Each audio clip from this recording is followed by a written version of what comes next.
외환시장을 이해하기 위한 기초 강의를 시작해 보도록 하겠습니다. 최근 들어서서 많은 질문들이 오고 있는데요. 가장 대표적인 질문이 이겁니다. 박사님, 미국 증시 버블인데 왜 달러를 사야 되죠? 좋은 질문이죠. 사실 저도 미국 증시 좀 버블이라고 봅니다.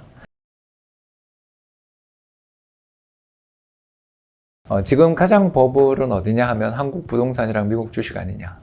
특히 미국 주식 중에서도 나스닥 아니냐 그렇게 생각을 하는데, 실제로 지금 보시면 미국 주식 시장의 PER 밴드, 그러니까 기업들이 벌어들이는 이익 대비해서 몇 배 레벨에서 거래되는가를 보여주는데 25배, 30배 근처까지 갔다가 지금 조금 진정돼서 22배, 23배 정도까지 왔다는 걸 알 수 있습니다. 참고로 역사적인 미국 증시의 평균적인 PER 레벨은 18배, 17배니까 아직도 비싸다라는 건 분명한 사실이고, 현재의 어떤 미국 증시의 PER 레벨은 1999년 정보통신 거품 이후 최고로 심하다라는 걸 알 수 있습니다. 특히 이런 식으로 주식시장이 버블 레벨에 있을 때 달러는 어떤 모습을 보여주는가를 보여주는 게 그림에 나와 있습니다. 주식시장이 크게 조정을 받았던 시기가 언제냐 이렇게 한번 생각해보면 1982년 볼커의 금리 인상이 있었죠. 그래서 20%까지 정책금리 인상했었던 시기, 또 2000년 정보통신 거품 붕괴, 2008년 글로벌 금융위기, 2020년 코로나 팬데믹 같이 주식시장이 크게 의미 있게 폭락한 건 그렇게 지난 한 40여 년 동안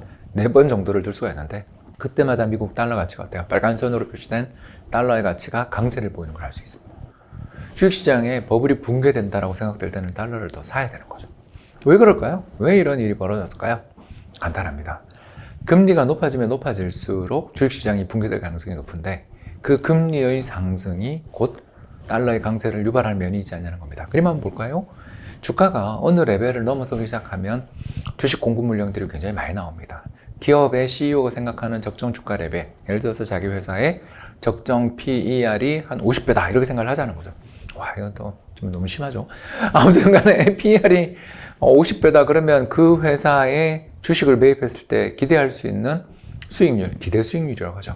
이건 PER의 역수가 됩니다. 그래서 주가를 EPS로 나눈 게 PER이었는데, 반대로 EPS를 주가로 나누게 되면 주식을 매입한 데 따르는 그해 벌어들 이익이 되겠죠. PER 50배면 수익률 2%입니다.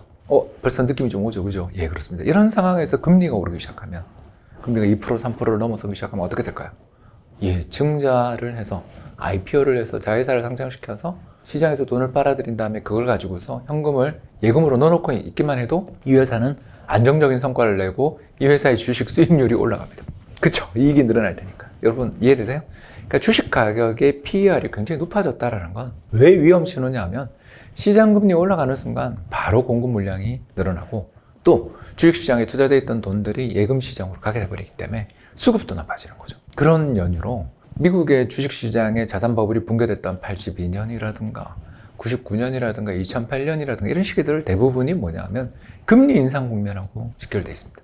그리고 금리가 인상되는 시기에는 투자자들이 미국 예금, 달러 예금을 하기만 해도 돈이 착착 벌어들이니까 돈들이 글로 들어간다는 거죠. 결국 어떤 일들이 벌어지냐를 정리 한번 해보면, 미국의 기준금리가 꾸물꾸물 올라가다 보면 언젠가 공급 물량들이 촉발되고, 또 내부자들의 주식 매도 압력이 나타나면서 주식시장 붕괴되고, 그 붕괴되는 시기에 달러는 어떻게 된다? 강세로 간다. 왜? 금리가 엄청 높아서 투자하기 좋으니까. 그리고 주가가 붕괴되면서 경기가 나빠지니까 안전자산인 달러에 대한 선호가 높아지니까. 그림 3번 다 마찬가지죠. 2008년도 역시 마찬가지.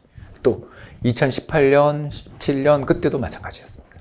이런 것들을 우리가 정리해 보면, 미국 주식시장이 붕괴될 리스크들이 높아진다라는 이야기를 하신 분이 있다면, 주식 말고 다른 달러 자산을 사면 될 일이지 달러는 사야 된다, 그렇게 이야기를 할 수 있는 거죠. 그래서 글로벌 금융시장이 붕괴 또는 위험의 가능성이 높아진다라고 생각될 때는 오히려 달러 예금, 달러 채권 또는 달러와 관련되어 있는 여러 가지 다른 상품들을 투자하는 것도 좋은 전략이 될 수 있지 않나 생각해 봅니다.